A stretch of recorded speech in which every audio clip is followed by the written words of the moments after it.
फिर जब भगवान के भजन की रट लग जाए और भगवान की साधना में मन लग जाए तो आप अपने जीवन को समझना में सफल है। लेकिन मैं एक अनुरोध करूंगा कि परिवार को भी आप एकदम त्याग नहीं सकते। आपका मन आज की कथा से इतना उतावला न हो जाए कि आप परिवार में जाके खड़े डालें। अपनी जितो यहाँ की बात है और यहाँ की बात को नहीं रखो। अपने मन में रखो। अब आपका विवेक क्या काम करता है? बेटी के साथ कैसे चलोगे? बेटी के साथ, पति के साथ, सास ससुर के साथ, परिवार के साथ, घर के साथ, समाज के साथ, ये आपकी बुद्धि और विवेक आपके क्या हमें कैसे निकलना है? हमें इनका भी इनको महसूस न हो पाए।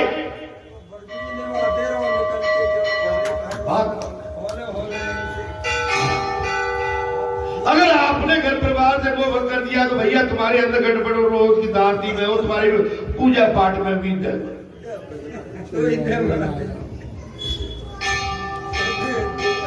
हमारी बहुत सी माताएं तो सोच रही कि आज ही संन्यास लेके हमारी माता भावुक होती है तो माताओं मुंह में मार पड़ेगी, बचाइए भाई। जो बाबा के जा जाके क्या गत करा दी।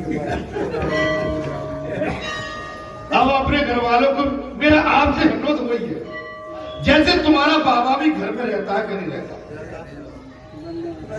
लेकिन मैं रह के कैसे रहता हूँ जी मैं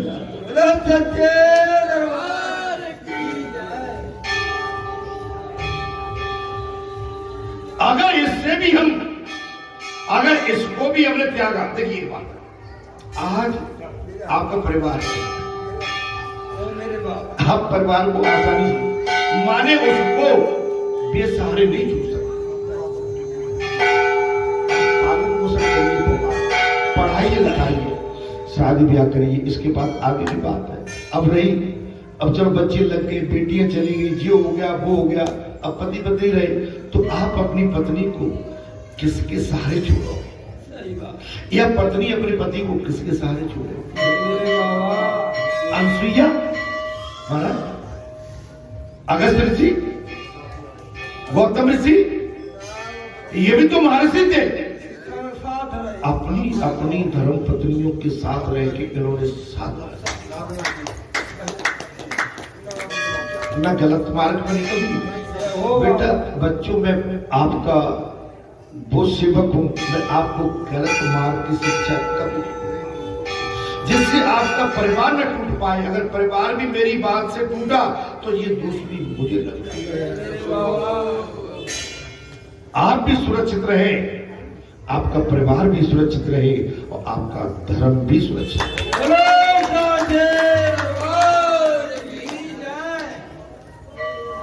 धर्म ये नहीं कहता है कि आप परिवार का त्याग करके फिर साधना करिए। धर्म ये भी कहता है कि परिवार के साथ रह के आप साधना करिए। जब परिवार के साथ रह के साधना का संकल्प लोगे तो मैं आपको वचन देता हूं कि आपका धर्म फलेगा फूलेगा, दिन दूना रात चौगुना बढ़ेगा और परिवार आपके धर्म की और भक्ति के मार्ग में कभी अवरुद्ध नहीं करेगा। वो भी सहायक हो, लेकिन आपका कच्चा पक्का होगा। देखिए भाई, कच्चा पक्का आदमी नहीं फलता फूलता है। हाँ, अगर पकना है तो बिल्कुल बेदाग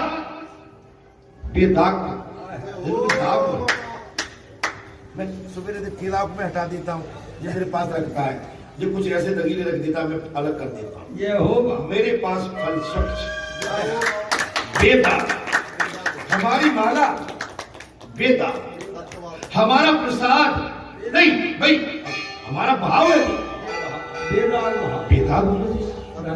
हम जानबूझ के काले पीले कपड़े तो नहीं, बुरे रंग नहीं है, मैं काम, लेकिन जान भाव पवित्र है।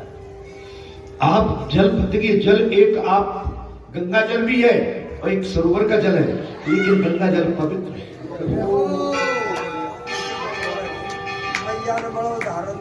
मानवता पता पड़ा। आपके अंदर मानवता कुट कुट के होना चाहिए। हम फल ले जाते, प्रसाद ले जाते हैं, भले ही 2 किला लाओ, लेकिन 2 किले में से 100 किले में से 2 किला छाट के लाओ।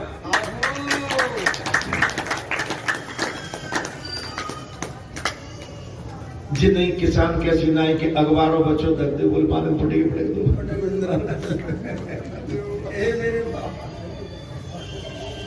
एक नंबर का दाना चाहिए भगवान। भगवान से बड़ा इस सृष्टि में कोई है नहीं। अगर उसको भी तुमने दागदार वस्त्र, दागदार भोजन, दागदार फल चढ़ाए तो हमारी जिंदगी के दाग कभी कोई धो नहीं सकता, कम नहीं हो सकता। कथा ठीक लग रही है? नहीं लग रही? अभी तुम लोग सब मुझे लग नहीं रहे हो अच्छी लग रही है।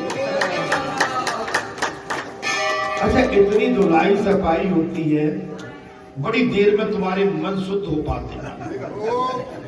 ये 4-5 दिन घर का कुछ परेशानी में रहते हो,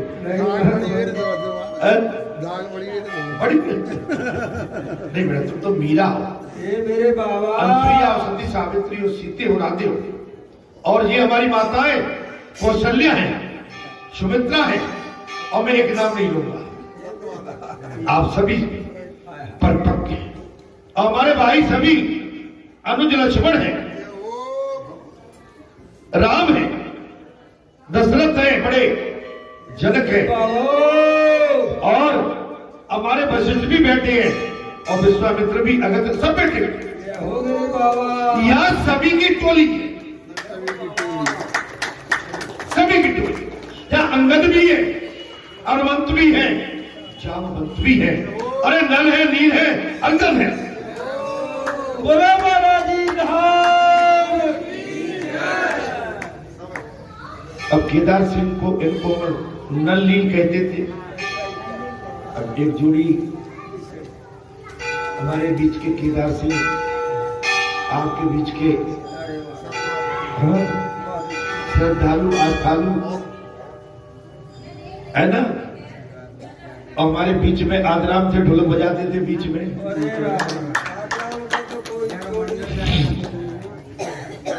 रुकी भाई, तो सबको याद कर रहे हैं? तुम सही सही बताओ, याद ऐसे ही करते ऐसे ही याद करते रहे। मानवता बनी रहती, मित्रता बनी रहती। जब मानवता मित्रता वही है जहां एक दूसरे के प्रति परस्पर प्रेम हो, श्रद्धा हो, आस्था हो। आस्था निर्विघ्न हो, निर्भीक हो, जिसमें किसी तरह निर्दोष हो, जिसमें किसी भी तरह का दोष हो। अपने मित्र के लिए, अपने मित्र के लिए अगर मित्र का पैर फिसलता हो तो मित्र के पैर को पकड़ने की क्षमता है। मित्र वही है जो अपने मित्र को बचा लेता है, वो मित्र है। नारी वही है जो अपने पतित्व को, सतित्व को अपना दबा। महाराज, आपका पतिव्रत धर्म, आपका पतिव्रत धर्म अच्छे पहलवानों को परास्त कर सकता है। बोलो सच्चे वो आपके अंदर है। इसके लिए मैं आपकी कोई परीक्षा नहीं दे रहा हूं, आप पर कोई आक्षेप द्वेष नहीं। मैं अगर ये लगाऊंगा तो इससे पहले दोष मुझे लग जाएगा। मेरे बाबा, है ना? ऐसा कोई नहीं है इससे छोटा मोटा ऊपर नीचे कोई बात न हुई। लेकिन इसके बाद अगर हमने कहीं ठोकर खाई और ठोकर खा के संभल गए तो फिर हमारा कुछ भी नहीं। हे संतो महात्माओं, प्रातःकाल अक्रूर जी शीघ्रता से, कथा में आनंद आ रहा है। प्रातःकाल अक्रूर जी शीघ्रता से संध्या आदि कर्मों से निवृत्त हो गए और कंस सुवर्ण रथ आ गया तो अक्रूर जी सवार होकर गोकुल की दिशा को चल काल को उड़ाने जा रहे हैं। अक्रूर जी किस काल को? कंस के काल को। रास्ते में मैं श्री कृष्ण के ही विचार करते जा रहे थे। अक्रूर जी को रास्ते में भगवान श्री कृष्ण का चिंतन करते हुए मेरा भाग्य उदित हुआ। आज मेरा भाग्य उदित हुआ। मैं आज स्वयं पार ब्रह्म परमेश्वर जगत के स्वामी चक्रधारी गदाधारी और शंखधारी का दर्शन करूंगा। आज भगवान के दर्शन होने जा रहे हैं। आज मुझे भगवान के दर्शन होने जा रहे हैं। मैं अधम पापी, अक्रूर जी कह रहे हैं मैं अधम पापी अपात, मैं अधम पापी अपात शरण में जा रहा हूं। हम भगवान के दरबार में आते हैं तो हमको ये व्याख्या करना है। क्या करना है? अधम पापी अज्ञानी। आज हम बालाजी सरकार के चरणों के दर्शन करेंगे। जो निष्पाप है, निष्कपट है, जो निश्चल है और सबसे बड़े राम की सेवक। आज मैं उनके दर्शन, आज मैं भगवान के, भोलेनाथ के, श्री कृष्ण के, माता पार्वती, भगवान शंकर के, श्री गणेश के, सतियों के साथ जगत जननी मां भगवती के चरणों का अनुराग करो। आज आप भी बैठी हो ना, इससे सुंदर पल हमारे लिए आपकी होगी। और बाकी तो इसके बाद में संसार मिलेगा। यहाँ से उठने के बाद में संसार मिलेगा और संसार आपको हमको केवल पीड़ा देगा। लेकिन जहाँ सुख मिल रहा है, शांति मिल रही है, वह परमात्मा का साक्षात आपको महाराज आवास होकर आशीर्वाद और दया प्राप्त हो, दया प्राप्त हो। आप इसके पात्र हैं, इसलिए आपको हमको दया क्यों मिल रही है? हम इसकी पात्रता रखते हैं। पात्रता हमारी कई माताएं तो छुपते छुपाती, कई हमारे महात्मा इसके लिए, भगवान के दर्शन के लिए छुपते छुपाते। देखिए, झूठ बोल बंदगी है। भगवान के दर्शन के लिए अगर झूठ बोल के भी आना पड़े, आ जा।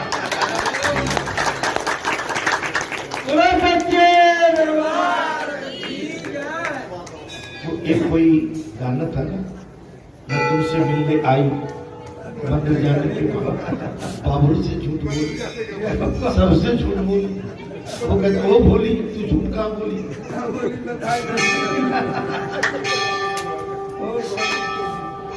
मन जब पवित्रता के लिए झूठ बोलना पड़े, वो झूठ। भगवान कहते हैं जब मेरे लिए तो झूठ बोलता,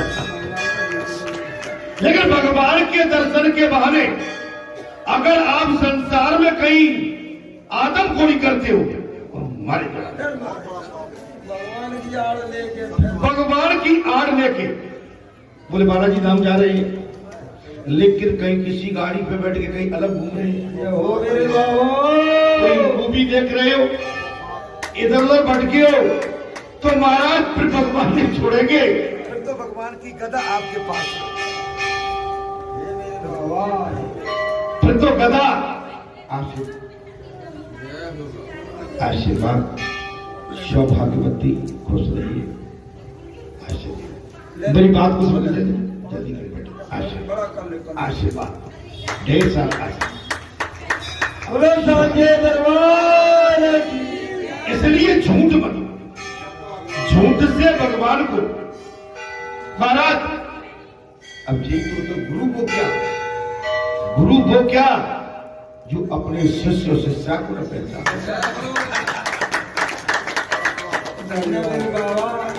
भाई गुरु क्या, गुरु का मतलब यह नहीं है कि गुरु दीक्षित तो हो गए, लेकिन आपने अपने शिष्य की भी पहचान नहीं की। और वो शिष्य क्या जो अपने गुरु के सामने आके दंडवत हो जाए। उसमें गलत तो नहीं बोल गया? ये भगवान की यही लीला। आप समझिए महाराज, हमारी दृष्टि से भी आज मैंने कही मोहर सिंह मुझे बहुत दिन में आज पंडित जी के लिए एक एक की हम सुन रहे ये मेरे बाबा एक सबको पकड़ते हैं ये मेरे बाबा और इसलिए पकड़ते हैं कि सब हमको भी पकड़े रहना भाई।